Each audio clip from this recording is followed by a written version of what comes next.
Hello, and welcome to another episode of the Christian Reeve Podcast. Today's guest is an interviewer, a poet, a content creator, a business owner, and as of right now, a movie director. All the way from Texas, USA. His name is Joe Henkel. Welcome to the show, Joe. How you doing? Thank you so much. I'm doing wonderful. That was a wonderful introduction. Yeah, at the time I wrote it, it was actually before you'd released your short film. And I don't know, it kind of brought me immense pleasure to be able to adjust it like that, because I saw you got really excited about it, and the shots and everything looked really, really good, as far as the production of it and everything. That's the main thing I'm working on right now. Yesterday we just had our second day of filming. We have one more day probably this Friday, but we're still working on production. So it's going to be a few more weeks until we're totally finished. Tell us a little bit more about the movie and just kind of the process of creating it, and also what your goals are, because for a while you kind of labeled yourself as a future movie director. That was your goal, and now you're sort of achieving that goal. So what comes next for you? Yeah. So my main focus in life right now is making movies. So have been doing video for a while, but it's kind of like evolved into, I know specifically I want to make movies. So we started this about 2.5 months ago in terms of this short film. And my friend Demetrius, who's a great cinematographer, we've been talking into doing a film together. And we have, other projects that we're envisioning and talking about in the future. But we decided to start with this one. So it's a short romance that I wrote, and we're filming it here in Fort Worth, Texas. And it's been a really fun process, both in casting and getting the crew together and putting this short film together. Excellent. And in terms of sort of the steps after this, are you going to have you got another project in mind straight off the bat? Are you still building onto other kind of projects or planning them out? And also, are you going to try and publish this to film festivals, etc.? Or So working immediately after, we'll be working through the process of however we can get this seen. So first of all, it would be a theatrical release. So we'll rent out a theater here and show it to people in the area here. Yep. So we're super excited about that. And then film festivals as we can, especially ones in the area. For me, ones that like in the middle of places that I'm not going to go see and that we have no connection to, doesn't really make sense. But film festivals in the area, and then whatever we can do in terms of streaming. It's kind of competitive in terms of getting short films on some of these platforms, but that would be fantastic if we can get it onto a streaming platform. Yeah, speaking of streaming platforms, where are you at with regards to companies such as Netflix and Amazon Prime? Because there's a lot of up and coming directors that are now that are actually pitching to these companies, and in many cases are actually getting a lot of success. Like, first of all, have you tried doing that? Secondly, do you have plans for that? And thirdly, what's your kind of just view in general on that and its impact on the industry? Yeah, it's definitely has a unique impact. It's definitely like, technology in general is changing so rapidly, but specifically the movie industry is changing so rapidly. But like, I mean, obviously I would love to, get my movie places that people can see it. I love theatrical. I love sitting down in a theater, and like, I think that's the optimal experience for a movie. But some people, for a variety of reasons, would rather stay home and watch a movie. And I mean, I watch more movies at home than I do in theaters. But like, man, I love theaters. But yeah, as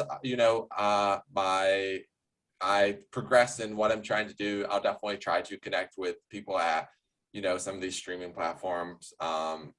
It's so, especially because for a while, Amazon Prime had their Prime Video Direct, and that was like a huge thing for independent filmmakers, but they actually stopped doing that. So now you have to submit through a distributor and all that. So like, hopefully we find the right distributor for this, and I would love to other movies I make on some of these platforms. Yeah, it's particularly interesting to me how a lot of the biggest filmmaking, let's say brands, corporations, are now kind of simultaneously making their movies available for streaming and release in theaters at the same time. It's not always. Sometimes they'll keep it specifically for a theater release, but I mean, many of them are just kind of making it available everywhere, and it's interesting to see, first of all, that change, how that affects things like box office sales and just sales in general. Because obviously, if you're signing up for a streaming platform, you're paying like a base level rate, and obviously they make plenty of money, so it's not like they're going to lose anything. But at the same time, they'll make significantly more by you going and actually paying to see that movie versus you paying a flat rate on, say, Netflix or whatever, or well, I don't know if Netflix actually is showing those movies, but somewhere like Disney Plus or something. Yeah. And I don't know, I just find that interesting. But that topic that you kind of touched on there a little bit, I remember having someone on the show well over 2 years ago during the pandemic, actually, and we were talking about cinema, and we were sort of theorizing about whether or not it might spell the death of cinema, which is obviously like a very over the top thing, because I don't personally think that's ever gonna happen. Yeah. I just think, the experience of a cinema is so unique. And what I think might happen, which has already kind of happened, but I think the cinema might become a bit more exclusive. I reckon it will become more expensive, and I think there'll be a lot of theaters will eventually shut down, so you'll have like only certain theaters, major theaters, ones with history, whatever, and those will be mostly just playing like the big movies. So think like the Batman, like right now, the Batman, whatever's going on with Marvel, whatever's like the biggest motion pictures that kind of ticks all the boxes as far as from a filmmaker's perspective of, you need to see this in the theater to truly appreciate everything that goes into it. Versus if like, let's say you're seeing like just like a rom-com or something, it doesn't really matter necessarily about the cinematic experience per se. I mean, maybe some people disagree with me, I don't know, but yeah, what I think will happen is different than what I hope would happen, in a sense. So like the way that I see it, I think like most films are better in cinema, right? So like right. Even the film that we're making now, we're making it with and with in the front of our mind that we're going to put this on a big screen, right? And the way that we create it and the way that we envision it, even it changes some in regards to like, okay, we're going to put this in a theater, and it's hard to have the same experience watching a movie on your phone, and it's hard to have the same experience, watching it on your laptop. I think if it's a good film, it's best seen on a big screen. And I love independent filmmaking, and I love classics, and I love some of the big movies too. But like I just went to see Godfather in theaters a few weeks ago, for the 50th anniversary, right? That, which is a fantastic film, and I loved seeing it in theaters, but I would love to, see some more films that aren't like the big budget box office, crazy movies in theaters. And, but sometimes it's like, we only have the small bit of marketing to decide if we want to see a movie, right? We only have a trailer to decide, and a little bit of a few posters we've seen around to decide, is this movie worth going to see in theaters? I think like if the cinema was just little bit cheaper, just a little bit cheaper, I think you would actually see a dramatic increase in going to theaters. Because I mean, I remember going to the theater all the time when I was a kid, and like the actual tickets were fairly reasonable, but it was always the joke, or at least in the UK, the meme was always, don't ever get like popcorn, it'll cost you like twice the price of the ticket. Yeah. And it's like whatever, and you have tricks like you bring in your own popcorn and shit, like yeah, it's fine. But then at some point, I mean, I can't speak for America, but here in the UK, the tickets at certain brands such as like the Odeon just got ridiculous. You ended up Mm. paying like as much as 15 to 20 pounds just for a single ticket for not even like a specifically decent chair, just anywhere, like, you know. Yeah. And I think that killed it a little bit. And sometimes you get brands like here in the UK, we have one called View, which is fairly reasonable. You know, it can be, but still, you know, I think if like, let's say like the base rate was like, and I know this will never happen, but just for argument's sake, let's say it was like $5 or £5 or whatever. Like, people would go all the time and probably multiple times. And the irony is they probably actually spend more money that way. Like, you know, you actually make more money. But I don't know. I guess it's just like they're always thinking of just like the baseline of what they need to cover the costs. And this supposedly cinemas always make most of their money from actually like food and drink sales and stuff. Interesting. Well, supposedly that's what people say, but it's like that can't be true, because it's like, I don't know, like, again, when I was a kid, like even just getting a drink and a box of popcorn was considered like a big deal, whereas now it's like you can get like little meal deals or whatever, but it's, I don't know, it's a little bit too pricey, I think. But yeah, it's interesting. Maybe if I ever start a movie theater or open a movie theater, I'll consider that. I think it'd be so much fun to do, just in terms of like having a movie theater. This is my big idea. I don't care if anyone steals it, because I love this idea so much. And like a movie theater that just shows classic movies, that just shows like, you know, IMDb top 250 movies. And like, you know, for me, like I'd be willing to pay, you know, to go see any of my favorite movies in theaters. But also it's probably costs these platforms, it probably costs the theaters less to show, you know, a movie like that's been out for, you know, 50 years rather than, you know, showing a movie that's just out now. But I don't know why the system works the way it does. Because of money, man. Yeah. That's it. But on top of that idea, one thing I think would be really cool is if somehow you could make the streaming of movies similar to like how PRS works with music.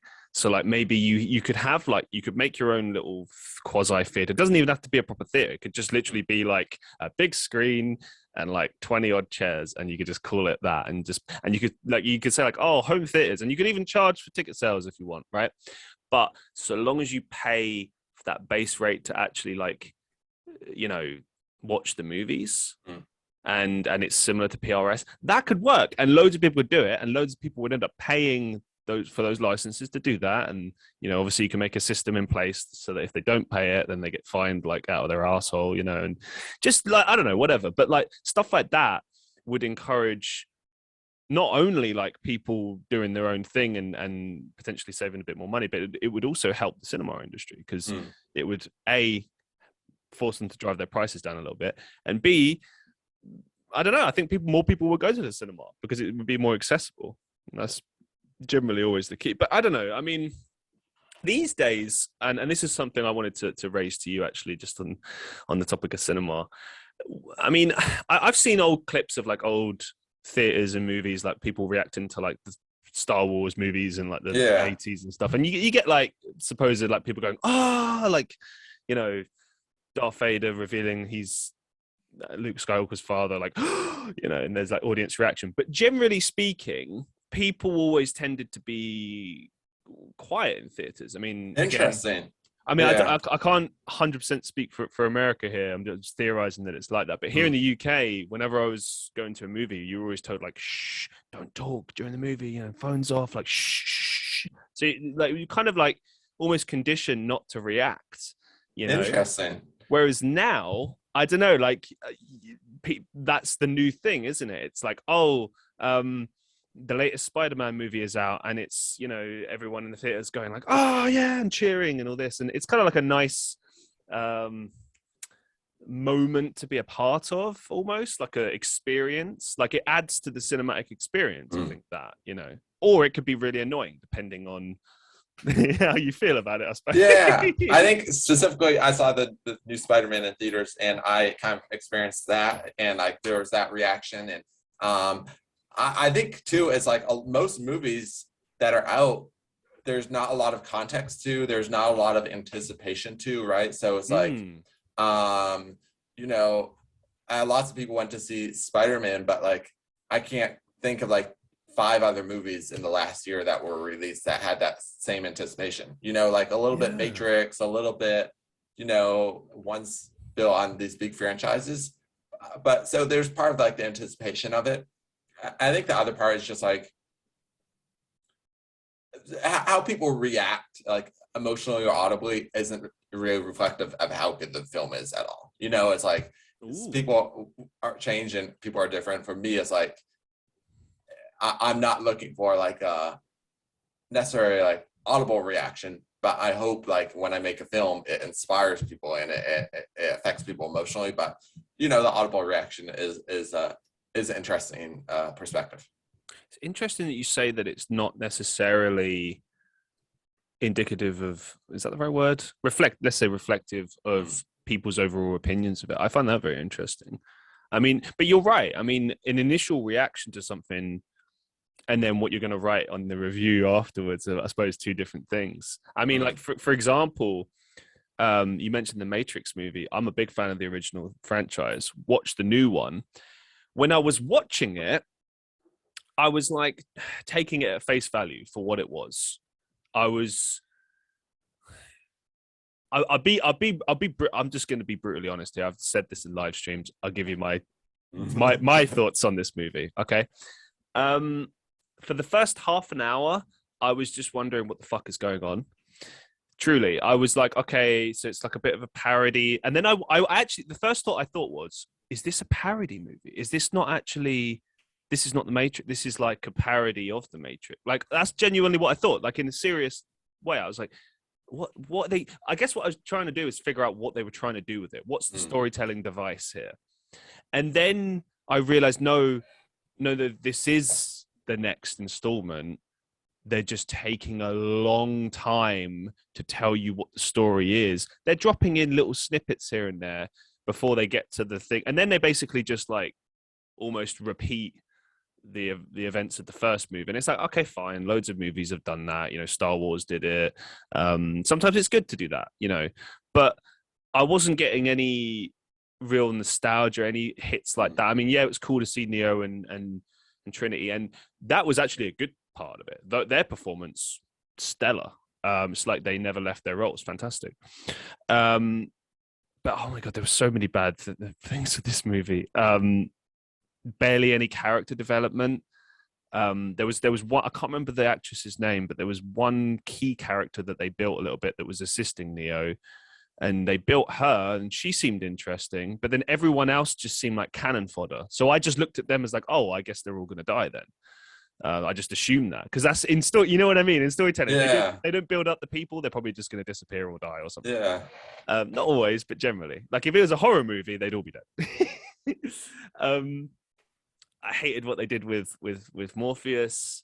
I know obviously they recast and that's fine. They did the same with Agent Smith, and sometimes you have to do that, but I don't know, like Morpheus didn't feel like Morpheus. It was an interesting performance. I could buy into the idea that Morpheus would be like that as a younger male, but they didn't quite explain his situation. Like he was dead, but at the same time, he was alive in the Matrix, and it's a version of him, but it's not him. And this is the thing. Like for anyone listening to this that hasn't seen the movie, you think I'm being iffy with how I'm describing it. They're iffy with how they do their storytelling in that movie. Like I genuinely, first half an hour, I didn't know what was going on until they literally spelled it out, and that was what I thought it was. But the main storyline was just very strange. But as I said at the beginning of this, and the reason why I bring this up is I gave it a fair chance, and my initial reaction was, this is all right, you know, it's not amazing, it's not really bad, it's just kind of but then I sat down afterwards and really thought about it, and then I realized, I don't like this movie. This is actually quite a big disappointment. And that's the thing. I wanted so badly to like it. I really did, and I really tried to give it a good, fair chance. But I just there's so very few things that I liked in it, and I just felt bad for not liking it. But That's funny. I don't know. Have you Yeah. seen it? Like, what do you No, think? so I haven't seen it yet, but You haven't seen it it? is interesting how much we allow context and other people's. If everyone was saying like, "Oh, this is amazing. This is the best of the Matrix movies," I would have seen it in theaters, you know. But like sometimes I just like, and I love the first one, but the other ones I weren't engaged in and all that. So like I wasn't super anticipating it anyway. But like it is funny how like probably the number one reason I didn't see it was just like everyone's like, "Oh, this is terrible," and I'm like, "Oh." But see No sense to say. that's perfect though, because I mean you hit the nail on the head. If the overall response is either positive or negative, that's generally when people will go see it. If the response is kind of like then probably no one's going to bother seeing it. So that actually works for you. If it's shit, people will still see it in droves. I mean, Yeah. because and that's the thing as well. Like I always try to be fair with criticisms, and like I never believe in just saying like, oh, this is total trash. Like, I think there's always positives to be found, and there is in that movie. Like if you like that movie, hey, no worries. Like there are some interesting things in it, and I'll be honest, even at the end I was still curious to see what would happen next. So they did something right in the sense that they made me want to see what comes next. So and that's kind of key in storytelling of any sort, is to want people to clamor for more, Yeah.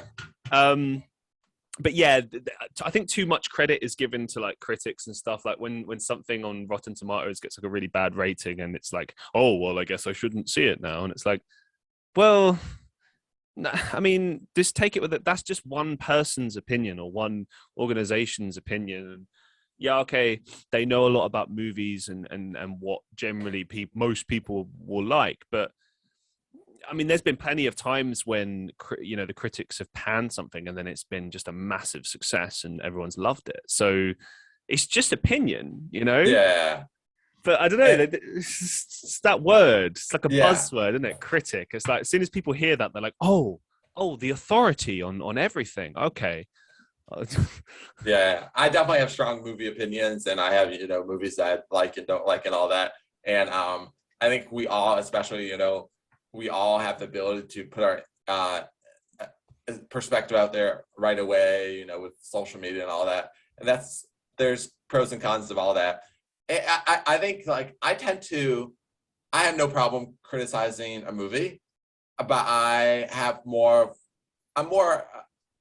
cautious about criticizing artists, because I'm like each individual actor and actress and almost every film that that gets the theatrical release, like put their heart into it, put their time into it. Even the directors and producers, like they put a lot of energy in it, and even sometimes the directors and producers don't get the movie made the way they want, right? So like, right, yeah. I'm often pretty gracious towards that, and that's they're like obviously known as a trash person, and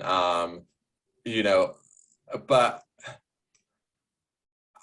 my mindset is like, okay, be a little bit more gracious towards the artists and give it more time and see more projects they're in and see like, okay, this is who this artist is.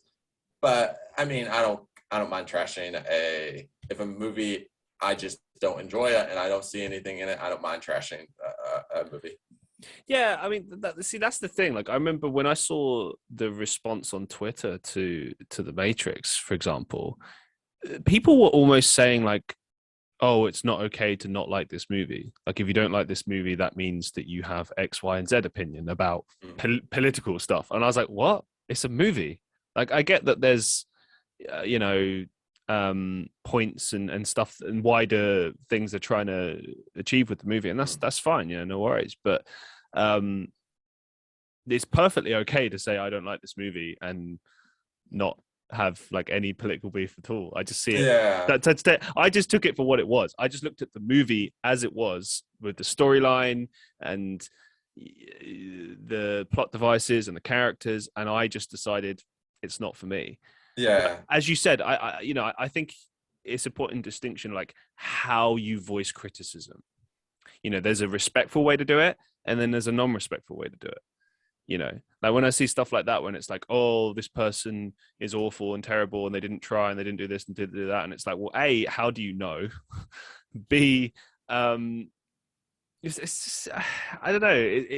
Yeah, like, but I think people tend to, especially on the internet, they go into for like personal attacks. Like I've been watching, just on a side note here, I've been watching a lot of videos by this particular, I think they're called Red Cow Media or something like that. Some YouTubers, and they're filmmakers as well. And they made some criticisms of the AVGN franchise on YouTube, the Angry Video Game Nerd, for those who don't know, which is in of itself like a YouTube channel and franchise, and they create lots of different content, right? And there's, over the years, progressively it's gotten worse, and people have voiced their opinions on it. So these two guys, filmmakers as well, same as James Rolfe, who is the AVGN, criticized his work. They gave their honest opinions on it, and all of the attacks they got from James Rolfe's fan base was just like personal stuff. It's like, oh, look at this guy in shorts, or like, I don't know, look at this like fat guy in his, and it's like, what? Like, A, that's just really horrible and mean and not necessary. And B, what does that have to do with what they said? Like it's like almost like, oh, okay, you have an opinion I don't like, therefore I'm just going to attack you personally. Like, I've had like YouTube comments before in the past where I would try to like debate someone, and then they would just attack me personally, and I just be like, well, I'm done now. I'm not gonna engage anymore, because it's just like it's fine to disagree, and I think you can do that like perfectly respectfully and still, you can we don't have to agree on everything. I've got friends who's I disagree with on things. That doesn't mean I stop liking them or attack them for it. It's just, I've never understood that. But it's interesting too. I think like right now, I think we're going through a phase of like everything so critical. Every small thing. Everyone wants to make a issue of the big thing that's going on, right? So like people like want to, like, who you voted for, like your certain opinions on certain things are like so important, and so like and people get so aggressive over that. I think like there's just so much going on, and there's so much pressure going on in each of our individual lives and like socially. Like, I think we just need to be more gracious with that. And like, there's reasons people, think different and feel different about certain things, both in politics, both in, opinions on art. And then going to art, I don't think like art is always going to be affected by the culture, and always going to, art's always going to affect culture, and culture is always going to affect art, and art's always going to speak to political issues in some way, and vice versa. But like, I think artists should be more free to create whatever they want without like pressure to make it feel a certain amount of way and speak towards religion, politics, social issues as much. I think like, for example, Tarantino, I've got some Tarantino posters behind me. I can see, yeah. He's makes some of my favorite movies, but he's often criticized of like, why are your movies so violent? He's just like, I don't support violence. I just make violent movies because they're interesting to me and they're good entertainment, So it's like everything, there's art behind it, and there's the artist like persuasions and life and culture and all that. But like every piece of art doesn't have to be a political like think piece. It can if the artist really wants to make that piece of art, but like I don't think there should be so much outside pressure on an artist to make a piece of art speak towards a certain issue to a certain amount. And that's it. It's specifically dealing with that issue. Yeah, I completely agree. I think like you should be able to just create art for art's sake. Like when I look at like everything that I do, like I just want to entertain people and make people happy. You know, I don't want to get involved in like politics or religion or anything like that. And don't get me wrong, I've had people on the show in the past that have come from political backgrounds or religious backgrounds, and I've been very careful with that. And you know, now I've kind of erred away from that, because I think that like I want to showcase people's stories and who people are and stuff like that, but I don't want to debate and talk about these things. Not because I don't care, but just for me personally, I'd rather focus on creating content and creating things that people can enjoy. And in the same way, like the amount of interviews I've seen with film directors and like TV hosts where they try to like get their opinions on stuff that just has nothing to do with the movie. Sure. Yeah, and then they're like, oh, well, you know, you must have an opinion on this, or like that Tarantino example. Like, I remember the famous clip where he's like, "I'm shutting you down." Yeah. Again, the guy's name is Christian Guru Murphy. He's a Channel 4 correspondent in the UK, and I think it's like the second time that's like there was another incident with Robert Downey Jr. where he was asking him about like his criminal past, which is like long. It's like long buried. He's like not even. It's like a different lifetime. He's not even the same person. And I felt bad for RDJ, and at the same time, I was like, I loved his response to it, because it was just like, do you want to ask me about the movie or not? Like, no, okay, I'll leave. You know, it's just like I get that they're trying to like catch people out or like push some sort of an agenda, and it's like, look, sometimes people just want to create art, create things that to inspire or to get people thinking or whatever, and just leave it at that and let people make up their own minds and decide. And you know, I think that's always good. I mean, I could think of many artists that, you know, musicians that I loved growing up, where that when they would get asked in interviews like what their purpose is with the music, and they would always say to just get people thinking. You know, which I think is a noble pursuit as any, isn't it? You know, to provoke thought. But anyway, moving it on. I wanted to get your thoughts on, or just to understand why you're passionate about filmmaking. Like what drives you to pursue this love of filmmaking that you have? Why are you passionate about it? Yeah. First of all, it's always been kind of part of me. Like, I've always loved watching movies growing up. I've always liked the storytelling. I've always loved like the way that a film is able to influence people. And I've always kind of like had that craving to like, I want to create something more with my life. I want to create something that inspires people, that influences people, that reaches people.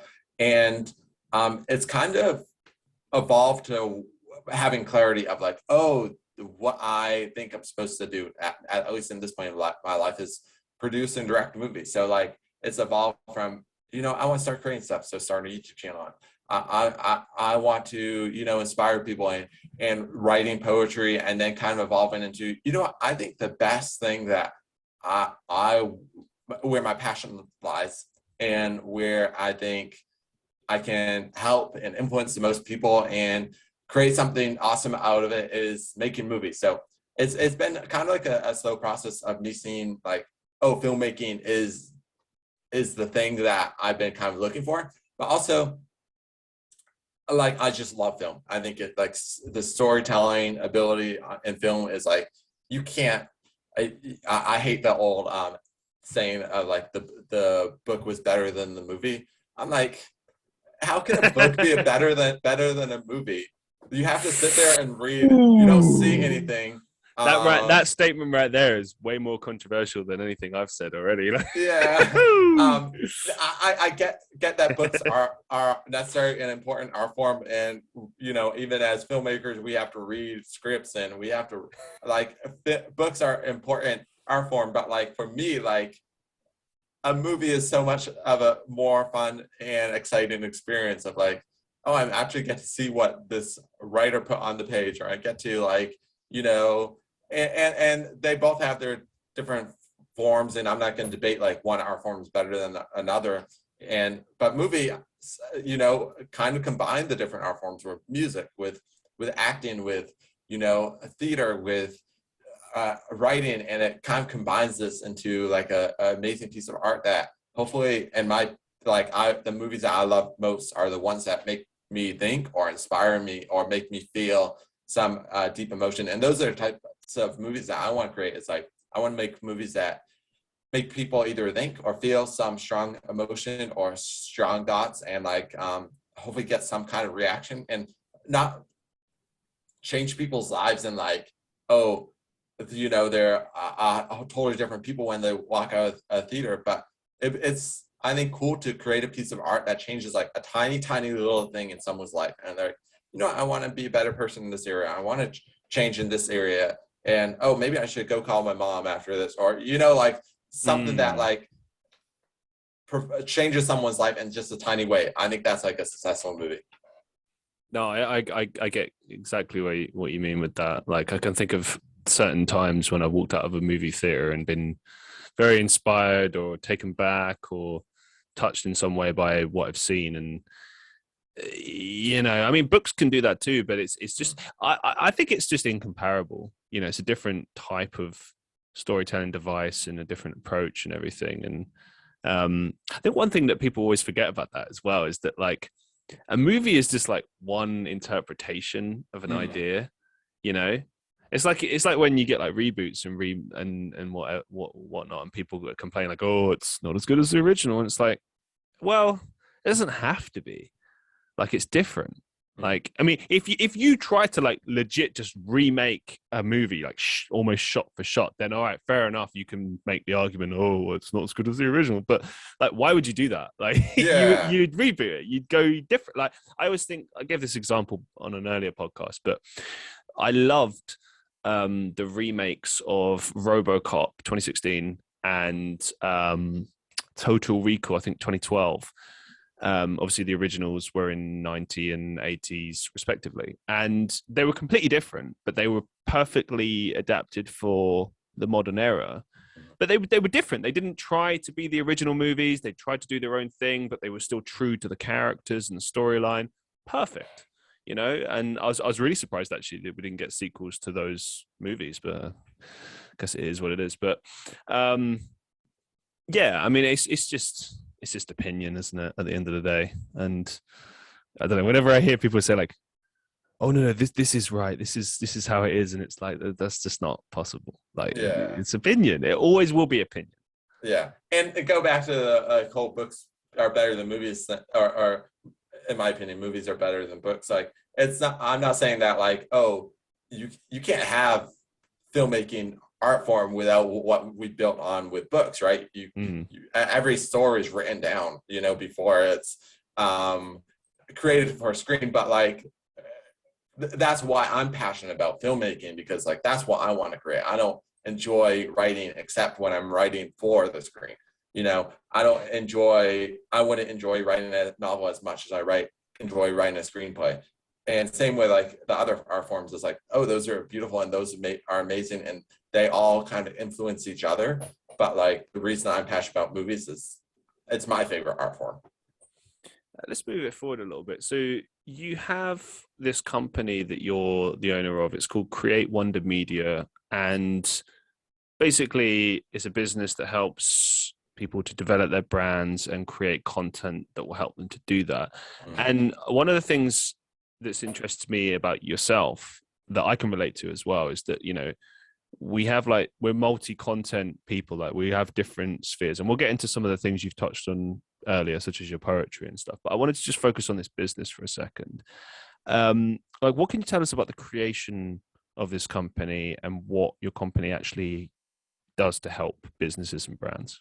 Yeah, so right now it's just me, so I have a hard time even calling it a company at this point. You know, it's just me help. But basically, this one I do full time is freelance video editing and helping businesses with their YouTube channels and creating content and reaching people on social media. So I struggle with calling a company. It's a business. It's me helping people with their social media channels, specifically helping entrepreneurs with YouTube channels and figuring out how to grow their channels and create content on their channels that are going to reach their audience and help them make money. Sure. Yeah. No, I get that. I also freelance and do subcontracting and stuff. And it's pretty weird when you start branding it like as a bit, but I suppose it is. If you offer a service and you help people, that is a business. It's just, I suppose whenever people think of business, they think, oh, well, I've got to have a building and got to have a Yeah. payroll and finance and all that. And it's like, not necessarily. But anyway, um, what have been your sort of biggest success stories with this particular, again, say business. I'm not calling it a business. I stray away from company because for me, company feels like, okay, yeah. But it's a business. It helps, me make money and other people make money. So it's mostly YouTube. So like just certain clients where I've helped really figure out what their niche are and what like they're trying to accomplish and who their audience is, and just find titles and topics that work for them and be consistent with that. And YouTube is a lot of fun, but it can be kind of discouraging at first because it takes a while to start getting momentum. But I feel like whenever for any of the channels that I've worked with, whenever we find like 2 or 3 videos that start working and maybe it's getting 30 views a month, and we start finding those videos are like, oh, these are the ones that are kind of working, it's so much easier to double down on and like, okay, really chase after that. So yeah, YouTube is a lot of fun in my opinion. See, the interesting thing about you specifically that really stood out to me, and I guess again, it's the whole relating to each other thing. Because you've had some really successful videos on YouTube, you've had successful posts on Instagram. Some of the stuff has been like you create these kind of cinematic style videos with like, a bit of music and scenic shots. And then it's you reciting poetry you've written, or, you try a lot of different things on YouTube and elsewhere. And, you've been successful in it. You've had videos that have been like, hitting big views, and you've also got views now that have considerably less, but they're consistent. What I wanted to ask about that, which I actually had commented on one of your posts, I remember a while back, but I wanted to bring it up here, is like, how do you stay motivated to keep creating? Because you work your ass off, like in every part of your life, like you work so hard, and you're clearly very passionate, and you've been doing this a long time. I think about at least 4 to 5 years. Yeah, about 4 years. Yeah, and it's like, I can totally relate. I've been doing this now for about 3 years or something, and I've had similar experiences. Like I had some viral videos, I had some, I built up a big following online, and I thought this is it, this is the beginning, right? I thought like, my life's going to change, right? And then it didn't, and then it stagnated, and here I am still publishing and creating content all the time, just like yourself, trying to make it. So how do you stay motivated against this really sort of thankless thing that we're trying to achieve? Yeah, and staying motivated for me is I've learned how to, and it's pretty easy for me. I figured out what motivates me. I love the process. I love creating, both on YouTube and creating movies. So like, it's so much fun for me. And then like staying motivated in terms of like staying just consistent is just like comes from that motivation in terms of, I know this is what I want to do now, and I know I want to scale it and I want to grow it. And like, there's always also the business side of it where it's like, okay, I want to be able to monetize all these different things I'm doing. So it just takes consistency. It takes growth. It takes, finding connections from connecting the content we're creating to whatever we can sell or however we can monetize that. Right. So the motivation is just like from kind of knowing that I really want to do this. And then like the discipline of the consistency comes from that motivation, but also like the commitment I have to myself in terms of like, lots of people start things, but they don't find any success because they're not consistent in it. And even it's not good, maybe sometimes, and they haven't figured out a good product, or they haven't figured out good content, but also they haven't figured out what works in terms of like, specifically on YouTube, it's like titles, thumbnails, finding ways to engage people. So just like reminding myself that I really love it and I want to be consistent on it. And like, even with you know, right now, more after I've done a lot of different things, it's really focusing down on, okay, what's been working and what I really want to do. And I've created, lots of types of videos. I'm like, that was a lot of work to make that video. I've spent 20 hours on a video before and it get like, less than 100 views. And I'm like, okay, there was a disconnect somewhere, either in terms of maybe this video wasn't as good as I thought, or maybe, so, and things like that make you think and make you consider like, oh, was this actually a good video? And how can I improve on that, and just figuring out the process. So like in terms of poetry videos, I started to be more consistent on that, and like, okay, that's not my main passion, but I figured out how to, get consistency with that. And sometimes it's like views on YouTube, sometimes, especially for certain niches, you don't get a lot of views right now, but I believe some of the videos I'm creating now will get, tens of thousands of views a couple of years down the road. And it's like, being consistent to build that. Yes, that's the thing I always hope and dream about, is like, oh, maybe one day this bank of content will actually get me somewhere, kind of thing. Like, and I think the same thing. It's like you just you want to create what you're passionate about, what you love to do. And I've had people say to me like, oh, why don't you just create like one type of content, or why don't you just focus on this one thing that's working? And it's not like I haven't tried in some cases. I have tried to replicate certain things, and it's just never really taken off. And like, for instance, with my show, with my podcast, it's like a kind of, it's an anomaly to me, is the best way I could put it. So like one show will do like really good numbers for me, maybe like a good number for me would be like if it gets to like 40-50 listens or views, that would be good for me. But like sometimes it gets like 200-300, sometimes it picks up views later on. Same with the clips inevitably will always do better numbers anyway. But it's so random, and I'm so used now to seeing 0 views, 0 listens, 4 views, 3 less. I'm so used to seeing that at this point, and I get through the same thought process of like, why do I keep doing this? Like, I mean, I always know the number, but then I don't always know that the number's going to be that, and I guess this is a small, faint hope that it might take off one day. Yeah. But it's like, it's weird because, as you say, like things can pick up numbers. Like there's a podcast that I released maybe, I guess I want to say like a year ago now, and now it's picking up views, where when I first released it, barely picked up any.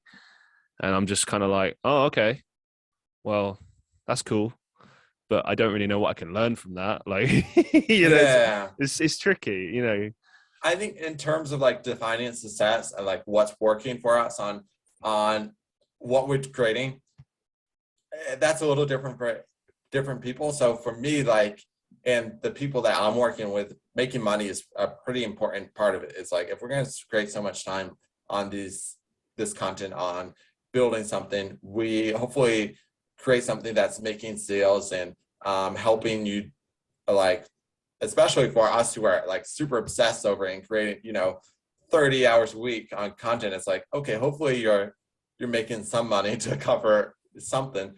So for some people, like, the money is an important factor. Some people are like, I enjoy my job and I don't really care about doing this full time, and I don't really I'm not too concerned about money, making money from it. I just want to create content that I enjoy, and maybe that's success for some people. And sometimes success is even growing or getting some metric or getting more views. So it's like, first of all, like, I think it's important to kind of be clear on what we're trying to accomplish, and then what we're willing to do to get there. So like, if you realize, okay, these types of videos are doing really well on YouTube, but I don't enjoy them as much, that's a decision. Okay, do you want to commit to like trying to grow, or commit to just creating and doing random things that make your heart happy? See, you've hit the nail on the head there, right there. That, I mean, if I could ever pick a line that perfectly describes it, it's that. It's what do you want to do? Do you want to do what works and gets you lots of views and follows, or do what you love? I mean, so for me, it's both. So for me, like filmmaking, I want to make the movies that I love, I'm super passionate about, but everything else I'm willing to just focus on what's going to work. So for me, it's like, in terms of YouTube, it's like, I'm going to try to create the videos that I think will best get views and help me get monetized. And in terms of social media content, I would say like 75% of it is I'm going to create what I think will help me grow and help me reach my target audience and those things. But in terms of my art, which is my biggest passion, which is my movies, that's like, okay, I'm going to create exactly what I think is a really good movie according to the process that I think is really good and what people like. So I think also like kind of disconnecting what our content is and what our art is and saying like, you know what, maybe if you're trying to grow on TikTok and you're like, you know what, these aren't as artistically fulfilling, but this helps me reach my audience and this helps bring more exposure to your art. Like, you don't have to feel like, oh, I'm compromising my artistic, passion. I think it's a really good point. I mean, I thought a lot about this recently, and one of the ways I've diversified as far as like content creation is concerned is I've set up like multiple accounts, right? And so like I treat this Instagram channel that I have and like my main TikTok account as the hub for the art, right? Like that's where the art goes. That's where the stuff that I'm passionate and really want people to see goes. And then I create like these separate accounts where I just muck around and do whatever's trending or whatever, just to gain traction.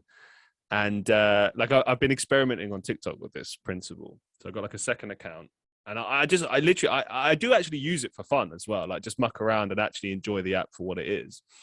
And through the process of that, you obviously win people over because they enjoy your content, they enjoy what you're doing. And then people will say things like, oh man, I love the way you speak. Like you should do a podcast. And you'd be like, well, you see, it's funny you say that. Or they'll be like, oh, you're good at acting. You should do this. You see, and that's how you cleverly promote and get opportunities to advertise yourself without shoving it down people's throats. And people then are more likely to want to check those things out.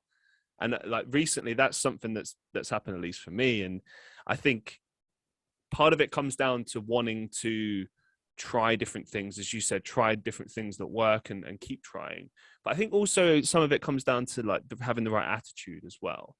Because I'll put my hands up and say like I had a bad attitude in the past about that. I used to think like, oh, why am I not getting enough views, man? This sucks. Oh, it sucks so much. And it's like, okay, yeah, but like, what's your attitude like? What are you trying? What are you doing differently? Like where's your head at? Is that the only reason you're doing it? Like, and I think if that is the only reason you're doing it, then, eventually you will learn to hate it.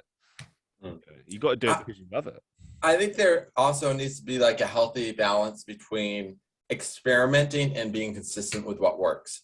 Yeah. So like if we're always experimenting and trying something new, but not sticking to a consistent process we've found some kind of success in, like you can't have consistent success with always experimenting, but also you need to experiment sometimes to find out what's going to work, right? So so I try to balance that in terms of, okay, sometimes I'll just create something that's a little different and I wonder what's going to happen here.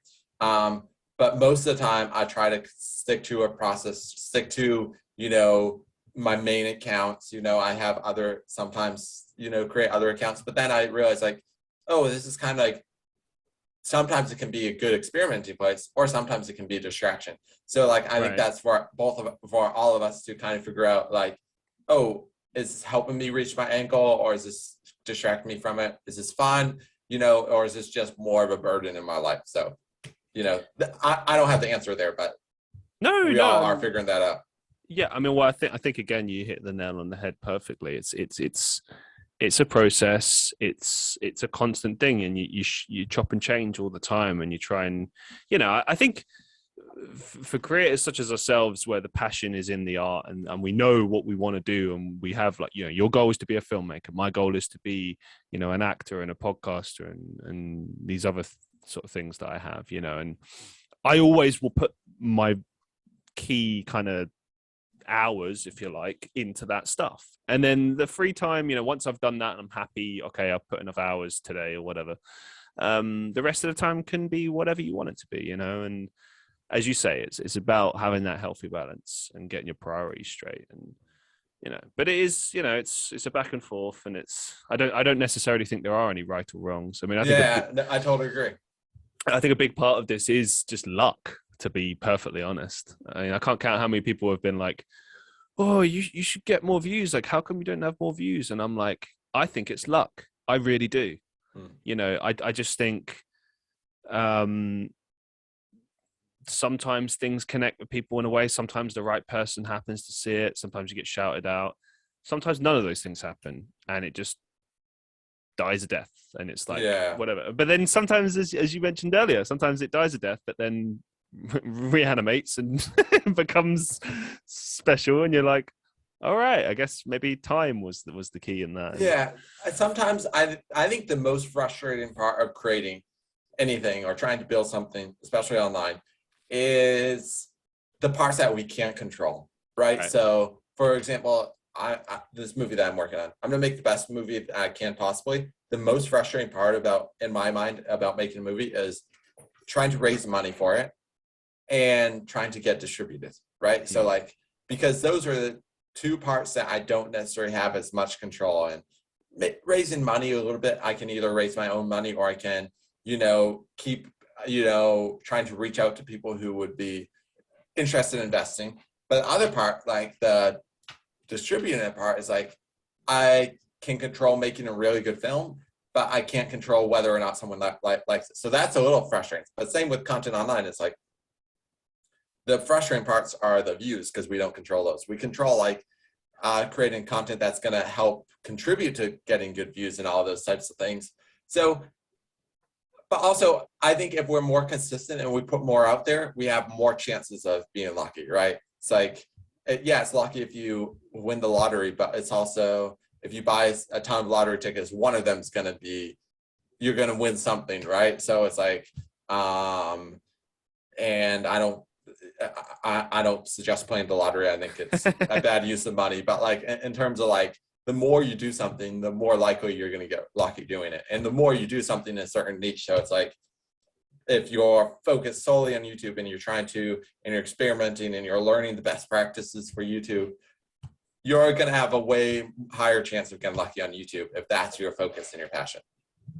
Yeah, I agree with you. And again, it goes back to the whole, there's no right way, because I could see in my head, I could think of like two opposing theories. Like, one is the one that you're talking about, which is kind of almost like the not putting all of your eggs in one basket principle, right? Which is perfectly valid. I believe in that too.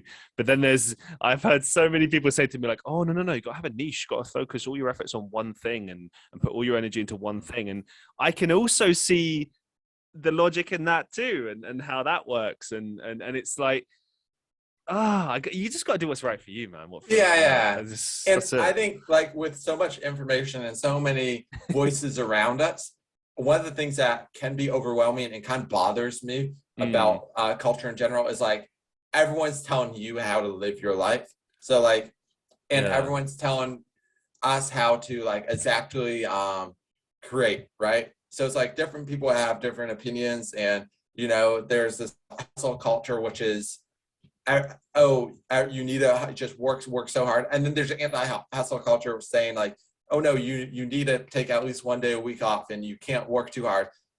It's like, I don't think either of those are the right answer. I think it's like, how much do you enjoy working? Like, how important is your work to you, and all those types of things. And then like, about anything is like, everyone, especially people who are experts in content creating or whatever, will have opinions and voices on it.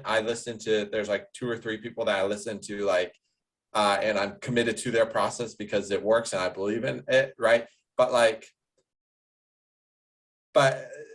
even the people who have the best knowledge on like what's best practices to grow on YouTube don't have the same goals as you do. I think that's the key as well. Like, every human being is different, and every human being has different focuses or goals, aspirations, different ways of doing things, and also, just a different vision. I mean, it reminds me of a conversation I had with my dad about a year ago, and we were talking about his diet, because my dad doesn't eat as much as he should. And and we got talking about it, and I sort of said to him like, "Hey, listen, I mean, you got to eat more consistently, like have at least a couple of meals a day and stuff like that." And he sort of turned to me and he was like, "Look, this is what works for me, and that particular, mindset that's been taught, or you have to have 3 meals a day or whatever. That's just one way of doing things. And that's one truth. It's the same as going to the gym. What works for one person does not work for the other person because every person's different. And you just have to find what works for you. And yeah, I mean, that's hard, isn't it? That can be frustrating because I definitely want to be healthy. But like, there's also so many perspectives. There's so many different diets. There's so many different things. It's like, okay, I try to stay informed and like, okay, I want to be healthy. I want to live to 100. I want to and I want to, when I'm 85, like be in a healthy state. And it's like, okay, what can I best do now to contribute to that? And all those types of things. And how can I best take care of my body so I'm not hurt, don't get hurt as much, and all those types of things, right? But there's also so much information, and there's so many voices, and there's so many people saying, do this diet, don't do this, so it's like, also with that, it's like, yes, there's a clear end goal for me: be healthy, live a awesome life, and feel good, right? But like, even the information is hard to kind of interpret.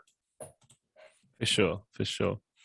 Let's switch it up a little bit. I want to talk about your work as an interviewer, because I found this quite interesting. So you regularly interview actors from all sorts of successful shows. Kind of blew me away, like some of the people you've interviewed. And so I just wanted to ask, like, how did you get into interviewing? My apologies. And just like, how do you procure your guests? How are you involved in this kind of community? How did you set this up? Yeah, so I work for a magazine that's based out of New York City, but it's called the Nocturnal, and they are just entertainment magazine. So they focus on, mostly on TV and film, but also music and the different entertainment industries. And I'm super passionate about movies and film, so they give me they let me do those interviews and stuff. So like, I've just been super blessed with that opportunity to work with them. And so they organize it, and they just set me up with interviews, and I get to interview and write. So that's so much fun, and they have connections that I don't have. And then I have my own podcast where I'm kind of going more the traditional route of like, oh, this is an interesting person, or someone that I know someone, where I'm like, okay, they're talking about one of the few things that I'm focused on, which is creating media. And sometimes I have actors on there and filmmakers on there too. And I'm moving more towards that direction and most of the content that I create. But and that is like totally I'm in control of that content in terms of, who I have on and who I connect with. And but both are a lot of fun. I was going to say, it must be like a tremendous opportunity to, I'm going to use the word, to kind of like poach talent in a sense. Because look, you have these people either on your show, or you get introduced to them via this company that you're working with. And so you meet them. And obviously, they say, oh, well, this guy's very good at interviewing. Oh, you're a filmmaker too. Oh, what kind of project? Because that's how acting is. Like, for those who don't know, it's just one big conversation, and everyone's just connecting all the time. And not always, but you just get to know people. Like so it's like the very first acting shoot I did when I came back to England. Actually, no, sorry, not back to England. But when I started acting again this year, the very first short film that I did, I met like at least 5 or 6 actors right off the bat, and we all just connected, and we're still in touch, talking and observing each other's projects and supporting each other. And I think that's really cool. It's because everyone's just trying to make it. But is that something you find yourself doing as well? Have you managed to kind of? Yeah, I have anyone that I've interviewed for the magazine that I work for, I haven't had on my podcast or worked with, but I mean, I plan to be in filmmaking the rest of my life. That, paths will cross eventually. And I truly believe if you're a good person and you're trying to care for people and you're doing things in a kind and ethical way, like, people are going to see, oh, this person's a good person. And if you have something that they're looking for, the connections are going to be made. And also it's like, if you're able to spend more time in that. So like for me, I volunteer on other people's movies sometimes. And it's like, okay, I'm not getting paid for this, but I met other people, and some people that are working on my movie, or I met on other movies, and like, oh, this person is great for this role. So I asked him to audition, and he got the lead part of my film, so like that wouldn't have happened if I wasn't intentionally engaging with people in the community. So in terms of like filmmaking, it's like interviewing people works good. You can interview, especially through Zoom and stuff, anyone who says yes, like anywhere in the world. Working on film sets, taking acting classes, following people on social media and commenting on their posts, or like all those different things. Or if you have a specific need and say, oh, this is what I need, or this is what I'm looking for, connecting with people that you know and trust, that you're like, oh, do you know anyone who has this? So like being, especially in film, but in any industry, is like being extremely intentional about trying to connect with those people. I couldn't agree more with you on this one. I think that obviously, when people are trying to use you or whatever, like you can feel it, you can see it. But yeah, when you are just genuinely supporting each other and just talking to people, really, it's amazing, like people's memories as well.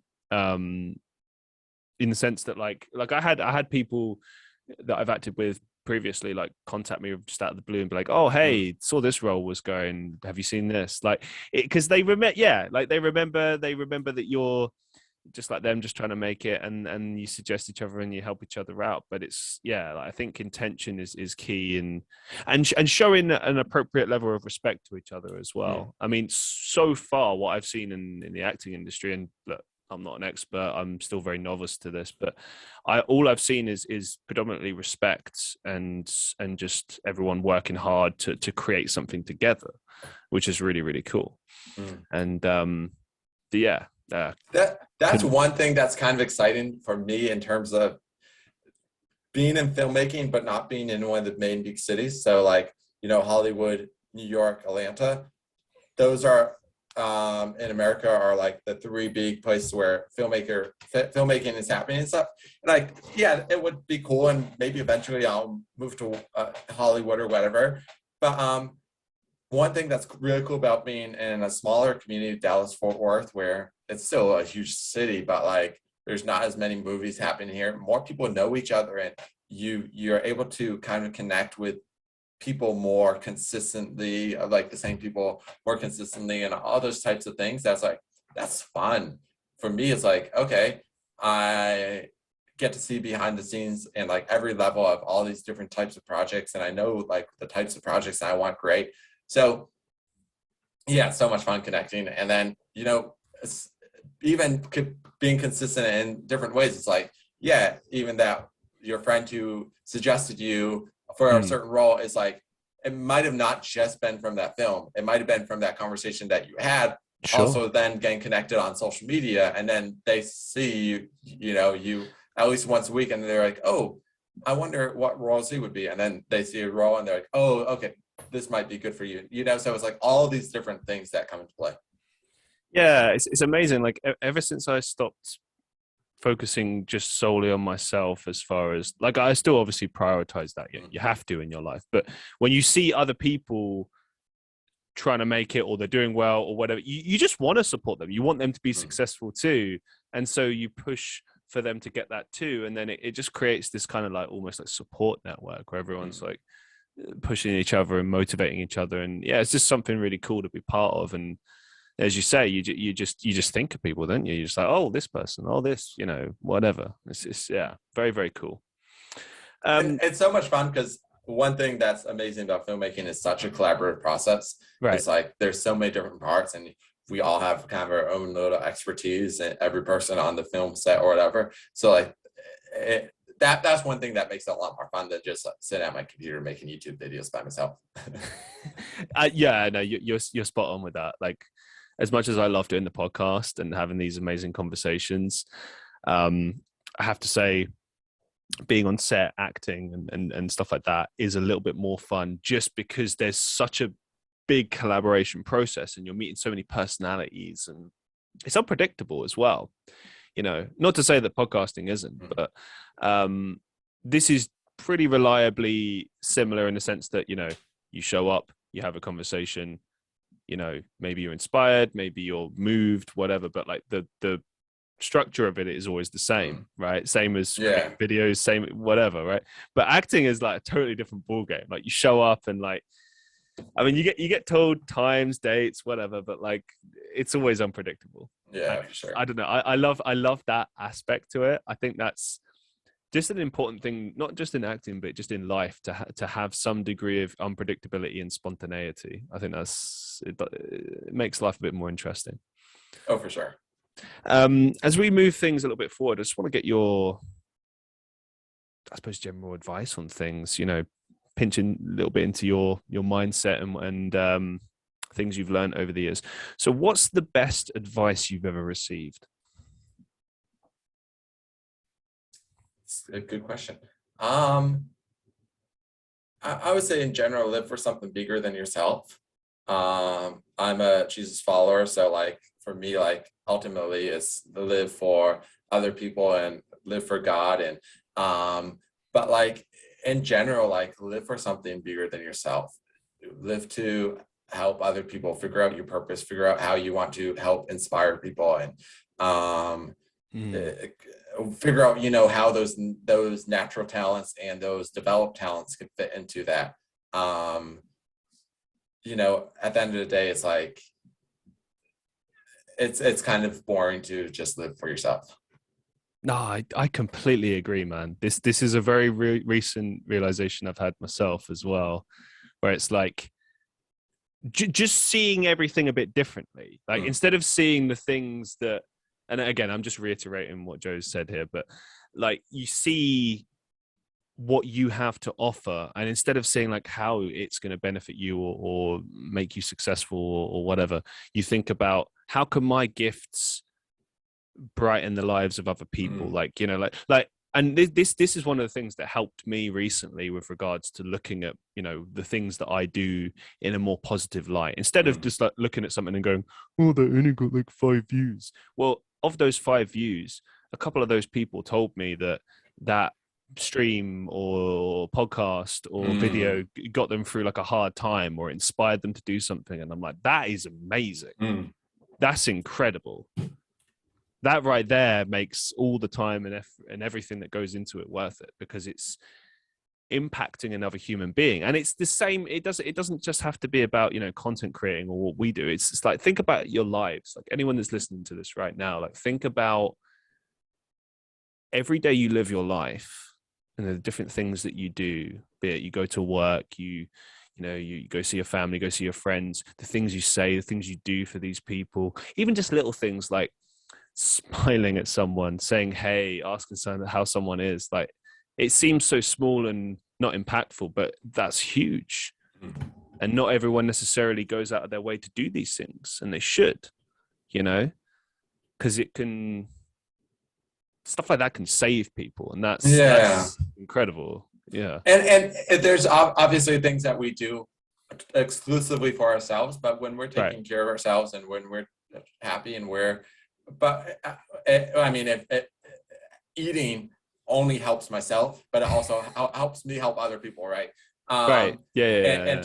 So like there's a certain part of that, but then the other part is like it's so much more fun to do it without just yourself focused. So like even in terms of creating content, it's like, yeah, I do it to make myself happy, but also I'm creating content that I want to help people, right? So I want to create content that's going to reach more people. I want to create content that's going to inspire, educate, entertain someone in a way that's going to positively impact their life, right? So, and even the people that I work with, working on this movie and working on set yesterday, I'm hoping that everyone who showed up on set either in some way I helped them get a tiny bit closer to their goals.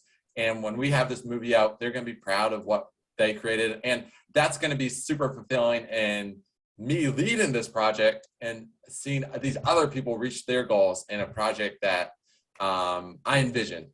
So I think everything that we do, should contribute to our fulfillment in life, but also contribute to helping other people. Absolutely. What's the biggest life lesson you've learned so far?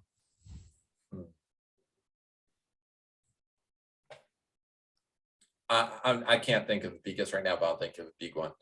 A big one right now would be patient, but be consistent. It's like so many things. It's like takes a lot of work and takes a lot of consistency and a lot of hard work, but also takes a lot of patience.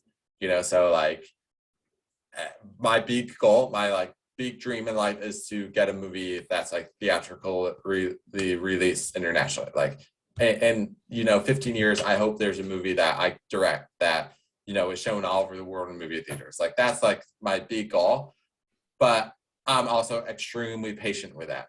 But I'm also consistent in working towards that, right? So being like clear on what we want out of life and clear on our goals, but then being patient in it. It's like, okay, slowly working towards it and being consistent on it. And then also realizing, if I take a day off and don't work on that goal today and I just play video games, or if I just go hang out with friends, that's also part of the patience. It's like, I'm not in a super rush to get there.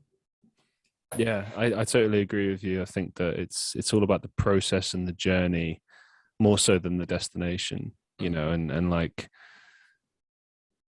yeah, I think there is a lot to be said for those in between moments, those days when, maybe you don't feel like you're progressing that much, but you are just enjoying yourself and enjoying the process, or just taking some time for yourself. Like it's all part of that longer journey. And just reminded me of something as well. Like I was just thinking about like all the people I've had on the show so far, and there's always like a big part of me that's just like so hopeful that they're one day going to be really successful. And I don't know, like there's people I know that have become successful now, and there's just a small part of me that's just like, yes, like it's just like a beautiful feeling when you finally see people realize their dreams. And I suppose in turn, it does kind of give you a little bit of faint hope that maybe it will happen to you too, Yeah, it's interesting too, in terms of like success. It's like how we define success. It's like, right. Yeah, so success is going to be in 15 years when I get my movie out there and everyone in the world is going to be able to see it. But also success is, waking up today and doing what I love and creating something that's meaningful and helping people and doing my job and those type of things. That's success too. So Jim Carrey recently mentioned that this might be his last movie, Sonic 2. And kind of, I think, Sonic, like Jim Carrey, this legendary director, why would Sonic 2 be your last movie? But he's like, I have done enough. I am enough, right? It's like, he's like one of the most successful in terms of filmmaking. He's one of the most successful people in the world. But like for him to realize like, oh, where I am spiritually, where I am in my life, where I am in the creative process, like I'm happy with that. Like that's a bigger success than having the biggest movie in theaters right now, right? Like realizing, oh, I found happiness and I'm living out my true life's purpose. Absolutely. As we draw things to a close for today, do you have any final thoughts you'd like to share, or some upcoming projects that you'd like to share with our listeners? First of all, my thoughts are you're a great interviewer. You're asking thank you, sir. Wonderful questions. Being on a podcast without like meaningful questions gets boring as a interviewee. It's kind of, I've been on shows. It's like, this is kind of boring. It's like, this person doesn't know about me, even though we've never, talked before. Doing research is so important. I just want to interject there. That is unacceptable. You can't have someone on your show and not have done research. Yeah. Yeah, I get halfway embarrassed if there's like one detail I've overlooked, which would at least be forgivable because, there's always going to be something that you just can't find. But like, oh my God, like, yeah, when they don't know any, like I've literally been on other people's shows before where they're like, so like, what do you do? And I'm just like, well, and you know, like, I Yeah. explain. It's like you should just, you should know ahead of time, because I don't know, with myself and my focus for this show, I look at it like, I could very easily just sit and ask someone questions about, you know, what they do and stuff, but what I'm really trying to dig at is who they are, because I think that's much more interesting. And also, a while back, I thought about like if I was going to have like some big shot celebrity or whatever on my show, like someone who's like really, really successful, right? The big thing about that is they've already been asked every question under the sun. And regardless, like, you don't have to be famous or whatever for that to have happened. I mean, you've done probably hundreds of podcast shows at this point and been interviewed hundreds of times yourself. So yes, it's exactly the same situation. You've been asked a million questions. So, you know, it gets boring saying the same thing. You know, I sometimes get bored of it. Like, you know, when people ask me to just talk about like, or sell myself a little bit, like who I am, like, who cares? No one cares about that shit. Yeah. Like, I think the other part too is like, what interests that person. I don't mind answering the same question 1,000 times if I love the question, right? Right. And I'm super passionate about it. So like, knowing the person, knowing, oh, this is what they've invested so much time into, this is what they're probably interested in. That just makes it so much more fun and creates a better show for the listener. Yeah, no, passion is key. Do you know what I mean? Like, you got to dig into what that person is about and what drives them and motivates them. And that's what I always try to do with this show, as much as I possibly can. Not just to create good content, but, you know, I want the other person to enjoy the appearance too, you know, because you're taking time out of your day to do it, to speak for, you know, however long. And I don't know, I think you have to respect people's time and give them a good experience as much as, and it's a reciprocal thing. It's like, yeah, I totally agree. Yeah, like, you know, it'd be very easy to just do a show where you advertise people, but I just don't see the point. I think it's better to showcase people and what makes people so special in whatever they do, and just make that the focus. But I don't know. I mean, I'm still learning every time I do this. Every show, it's like a different experience, a different learning. Well, everything in life is a learning curve. But yeah. Just want to say a massive thank you for being on the show. You've been awesome. It's been a really lovely conversation. And I really wish you the best of luck with filmmaking. I really want you to succeed. And I think that just based on everything that you're doing so far, I really think it's going to happen for you. I can see it. And I think that it's just a matter of time. Well, thank you so much. My pleasure. And for everyone listening to the Christian Reeve podcast, as always, be safe, be well, and I'll see you in the next one.